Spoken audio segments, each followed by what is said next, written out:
अस्सलामुअलैकुम। अभी कश्मीर में जो आतंकवादी हमला हुआ है, जिसमें काफ़ी लोग 30-35 लोग मारे गए हैं और ये बहुत दुखद है।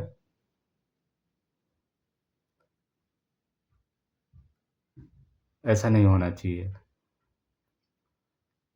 लेकिन ये पहला घटना हो सकता है सारे हिंदुस्तान के सोच के हिसाब से, लेकिन हमको नहीं लगता है कि ये पहला ऐसा कोई घटना है, जिसमें धर्म देख कर के मारा गया है। 10 साल में जो सरकार ने जिस तरीके से काम किया है, वो भी इसी तरीके का काम किया है। उसके पास ताकत है, बहुमत है, जैसा कानून चाहा, वैसा कानून उसने बना लिया, ताकत के बल पे। तो आतंकी हमला भी हुआ है तो वो ताकत के बल पे ही हुआ है। उसके पास बंदूक थी तो ज़ाहिर-सी बात है ताकत उसकी है। तो ऐसा ही होता है। सबसे पहली चीज़ ये देखना चाहिए कि सरकार को सारे देश को इकट्ठा लेकर के चलने की ज़िम्मेदारी सरकार की होती है। सरकार कैसे इकट्ठा लेकर के चलेगी, हमारे दो देश का माहौल जो है वो ना बिगड़े, भाईचारा बना रहे, कोई कहीं भी आराम से किसी भी वक़्त जा सके, कोई भी आदमी कहीं भी व्यापार कर सके। मतलब लाइक बहुत सारी चीज़ें ऐसी हैं। लेकिन इन 10 सालों में सरकार ने जोड़ने के लिए देश में ऐसा कोई काम नहीं किया है, मुझे नहीं लगता है। मैं मुस्लिम हूँ इसलिए मुझे नहीं लगता है, ठीक है। लेकिन हमने ये देखा है कि उसने जो जो भी काम किया है, वो तकरीबन तोड़ने का ही काम किया है। और नहीं कहना चाहिए, कहने से तो कहा गया था कि बहुत कुछ एफआईआरें हो जाता है आजकल, कुछ भी कहना भी जुर्म है। लेकिन ये एक सच है कि सरकार ने जो काम किया है, वो भी आतंकवादी जैसा ही काम कर रही है। उसके पास भी ताकत और बहुमत है, तो उससे वो सोचती है कि पूरे मुस्लिम कम्युनिटी को ही दबा करके रख दे और ख़त्म कर दे। यानी उसको इस तरीके से कमज़ोर कर दे और ये खुद नहीं चाहती है कि खुद हम करें। वो चाहती है कि पूरे देश में एक दंगे का माहौल हो जाए और सारे हिंदू अलग हो जाएँ, मुसलमान अलग हो जाए, सब अलग-अलग हो जाए, एक-दूसरे के कोई मिलाप ना हो, एक-दूसरे से कोई बात ना करे। मतलब जैसे बैर नहीं होती है, जैसे आपस में किसी को झगड़ा हो जाता है, झगड़ा होने के बाद दुश्मनी हो जाती है, उसी तरीके से सरकार चाहती है कि पूरे देश में इसी तरीके का माहौल हो। भले सरकार जितनी भी अच्छी बात कह दे कि हम ये कर देंगे, वो कर देंगे, भाई आपने क्यों नहीं किया? अगर 2000-3000 लोग वहाँ पे भीड़ जमा थी, तो पहले से पुलिस और फ़ोर्स क्यों नहीं रखा? ये तो ज़िम्मेदारी आपकी थी ना। तो यानी कि आपने चाहा कि देश में माहौल बिगड़े, लोग हिंदू-मुसलमान में बँट जाए और बँटने से सबसे ज़्यादा अगर फ़ायदा हुआ, अगर कश्मीर में भी 30 लोग मारे गए हैं, तो इसका फ़ायदा बीजेपी को ही होगा और सीधा फ़ायदा है। ठीक है? भले जो है, जो कहता रहे कि नहीं ऐसा हुआ, वैसा हुआ, ऐसा कुछ नहीं है। ये सबसे ज़्यादा फ़ायदा इसमें बीजेपी का है। उसको वोट माँगने में बहुत आसानी होगी और ये सारा कुछ वोट के लिए ही कर रही है वो। पूरे देश को कश्मीर बना कर के रखा है। भैया आप जब कागज़ थे कि 10 साल से सत्ता में हो और आपकी ताकत है, आज भी आपकी ताकत है, 290 सीट है आपके पास, गठबंधन का मिला कर के। ऐसा नहीं कि आप बहुमत में नहीं हो, आप बहुमत से बहुत ज़्यादा हो, आगे हो। तो आपने क्या मिला कर के चला है? देश के मुसलमान को आपने साथ रखा है? आपने तो खुद नहीं रखा है साथ। आप तो खुद चाहते हैं कि पूरे देश में कहा कहते हैं कि माहौल बिगड़ा रहे। माहौल जितना बिगड़ेगा उतना आपको सबसे ज़्यादा फ़ायदा होगा। आपने पहला घटना पे ही रिएक्ट किया होता और जो भी आतंकवादी हो, किसी भी कम्युनिटी का हो, आतंकवादी आतंकवादी होता है। उसका मिशन साफ़ होता है, उसको किसी से कोई लेना-देना नहीं है। वो आतंकी काम करता है, उसको उसको पैसे मिलते होंगे, मुफ़्त में कोई नहीं करता है कुछ, ठीक है? वो तो आतंकी है, उसको पैसे मिले, उसको किसी ने फंडिंग किया होगा। लेकिन मेरे देश के अंदर में जो अलग-अलग स्टेटों में जो मुसलमानों को मारा गया है गाँव कशी के नाम पे, ट्रेन में यात्रा करते समय, आपने उसको बचाया ना। आपने ये कह दिया कि उसका मानसिक संतुलन बिगड़ा हुआ था या वो आउट ऑफ माइंड था, यानी बहुत सारी तरह तरीके से बात करके आप लोग बचाते हैं। ये गलत है।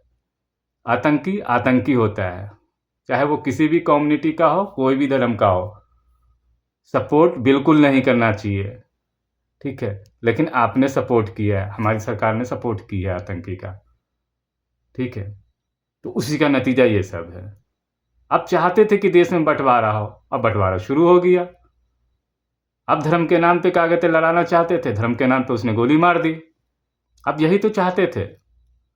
अगर आपकी नीयत अच्छी होती और आपकी नीयत ये होती कि क्या कहते देश में हम अच्छे से अच्छा करें, लोगों को मिला जुला करके रखें ताकि मेरा देश डेवलप करे।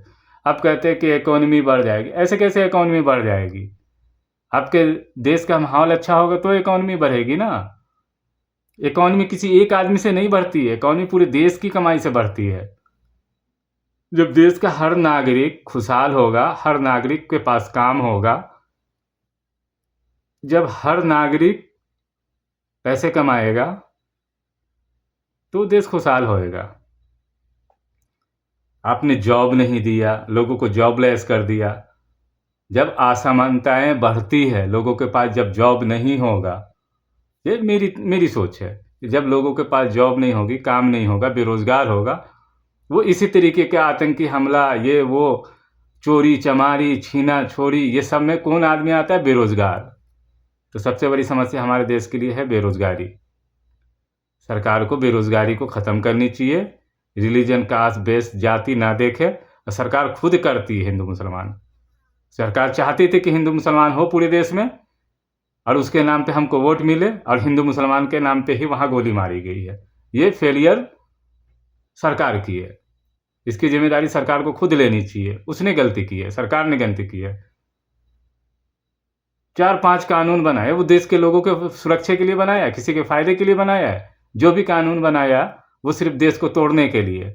भले उसके नज़रिए से वो अच्छा हो सकता है, भाई आप मेजोरिटी में, आपके पास पावर है तो आप अच्छे हो सकते हैं, आप अपने आप को अच्छे कह सकते हैं, लेकिन ऐसा नहीं है। आप औरंगजेब को गाली देते हैं, औरंगजेब भी जब सत्ता में रहा होगा, उसके पास अगर ताकत होगी तो जिस तरीके से आज आप कर रहे हैं उसी तरीके से उसने भी किया होगा।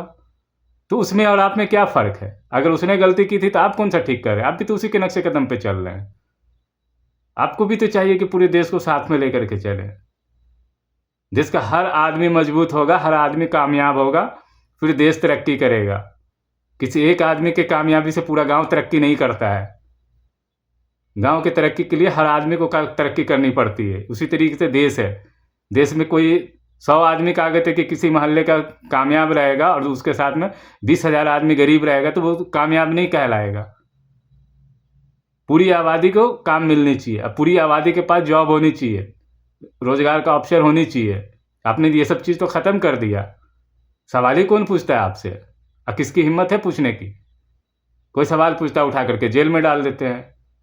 कोई कुछ रास्ते अगर ख़राब बन जाते उसके बारे में कोई पूछता है, आप जेल में डाल देते हैं, मरवा देते हैं, और आपकी सरकार कुछ नहीं करती है।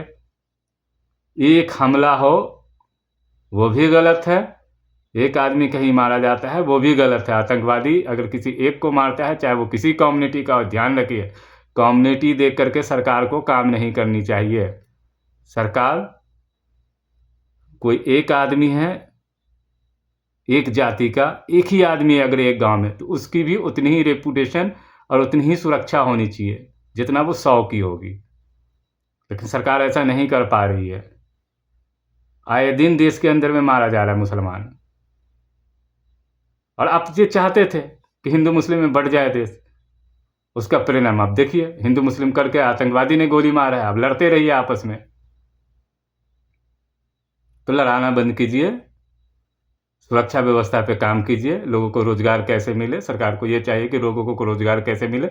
जब लोग बेरोजगार नहीं होगा, उसके पास काम होगा, तो आतंकी हमला भी रुकेगा। ठीक है, अगर आपको लगता है कि कश्मीर में हुआ है, कश्मीरी लोकल अगर कोई किया है ऐसा, तो वो भी आपके फेलियर है।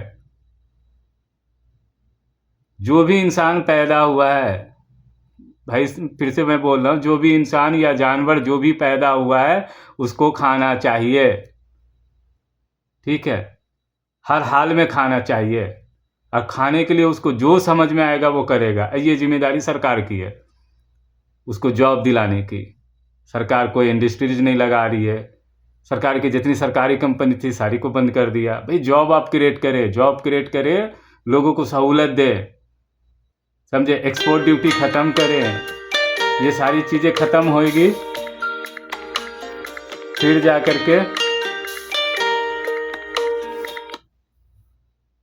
कर के देश में तरक्की होगी। जब देश में तरक्की होगी तो सबकी तरक्की होगी, सबकी तरक्की होगी, देश मेरा खुशहाल होगा, दंगे नहीं होंगे, हिंदू मुसलमान नहीं होगा। मेरी हाथ जोड़ करके सरकार से रिक्वेस्ट है, आप खुद हिंदू मुस्लिम करना बंद कीजिए।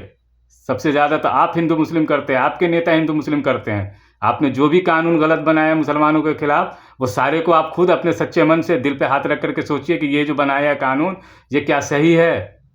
अगर सही नहीं है, आपके दिल पे हाथ रख करके सोचिए कि सही नहीं है, तो उसको निरस्त कीजिए खुद ही आप, और देश को एकता में जोड़िए। देश जब हमारा एकता में रहेगा तो देश मजबूत रहेगा।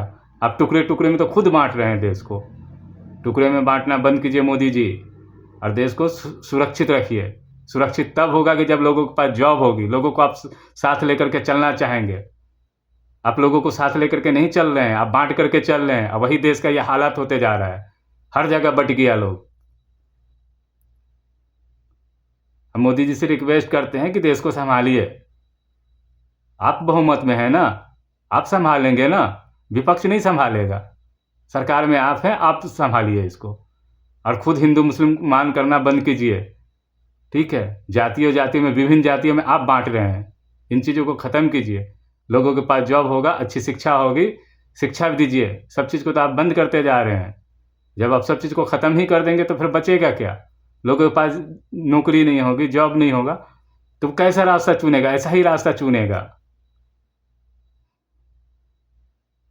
सरकार को चाहिए कि अच्छे से अच्छे तरीके से हम बैठ करके जो भी गलत फैसले लिए हैं, अहंकार में लिए हों या जैसे भी लिए हों, इन सबको ख़त्म करे। ख़त्म करने के बाद सारे देश को मिला करके रखे। जब देश मिलेगा, मजबूत होएगा, सब मजबूत होएगा, सब मजबूत होएगा तो देश तरक्की करेगा। जय हिंद।